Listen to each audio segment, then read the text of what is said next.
Hello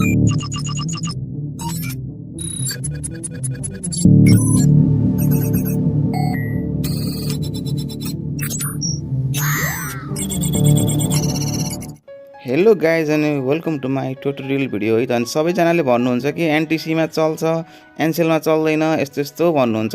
त्यसको लागि पनि समाधान लिएर आइसकेको छु। तपाईँहरूले हेर्नु त यहाँ टेलिगा भनेर सर्च गर्नु होला ल। पहिला प्ले स्टोरमा गएर चाहिँ टेलिगा भनेर सर्च गर्नु होला। अनि टेलिगा भनेर सर्च गरिसकेपछि तपाईँले यसलाई इन्स्टल गरेर ओपनिङ गर्नु होला है त।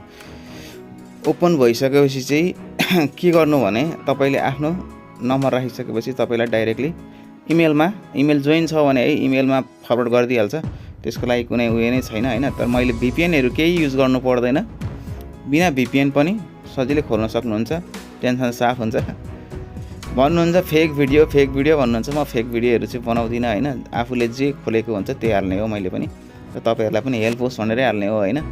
तर फेक भिडियो भनेर चाहिँ हैन पुरा आफ्नो हौसला हुन्छ नि, हौसलाहरु तल झार्दिने काम गर्दिनुहुन्छ। तर रियल भिडियो हुन्छ तपाईहरुकोमा कतिमा काम वर्क गर्दैन के।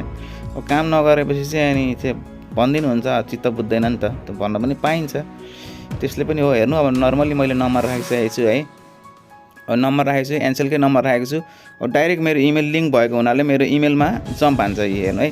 अब इमेलमा जम्प हानिसकेपछि के भयो त, इमेलमा सजिलै खोल्छ। अब यो हाइड भएर आएको छ इमेल भने चाहिँ तपाईको 100% खुल्छ भन्ने बुझ्नु पर्यो क्या।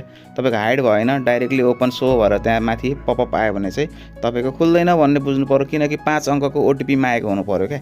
5 अङ्कको ओटीपी मागिसकेपछि हाम्रो के हुन्छ च्यानल सजिलैसँग खुल्छ। हेर्नु है त। अब म लगइन गर्छु है। ओटीपी राखिसकेपछि लगइन गर्छु। लगइन गरिसकेपछि मेरो सजिलै खुल्छ र तपाईहरुको पनि खुल्छ। तपाईहरुले भिपिएन प्रोक्सी केही पनि युज गर्नु पर्दैन। नर्मली तपाईहरुको जुन नेट छ त्यसबाट गर्नु होला। भएन, यदि भएन भने प्रोक्सी युज गर्नु होला हैन। अब दुईटा वर्क भनेको जस्तै अब सुबिसु र भाइनेटकोबाट चाहिँ राम्रै वर्क गरेको छ। अब तपाईहरुकोमा चाहिँ कुन नेट छ है यसो विचार पनि गर्नु होला हैन। यी खोलिसकेको छ है, मेरो खोलिसकेको छ है। हेर्नु सजिलै खोलिसकेको छ। तपाईहरु पनि खुल्छ र ट्राई गर्नु होला। एकदम सजिलैसँग खुल्छ। त्यसको लागि चिन्ता गर्नु पर्दैन है त। च्यानललाई सब्स्क्राइब गरिदिनु होला, लाइक गरिदिनु होला, सपोर्ट चाहिँ गर्नु होला है त। फेरि यस्तै भिडियो लिएर आउने छु हेल्पफुली है त।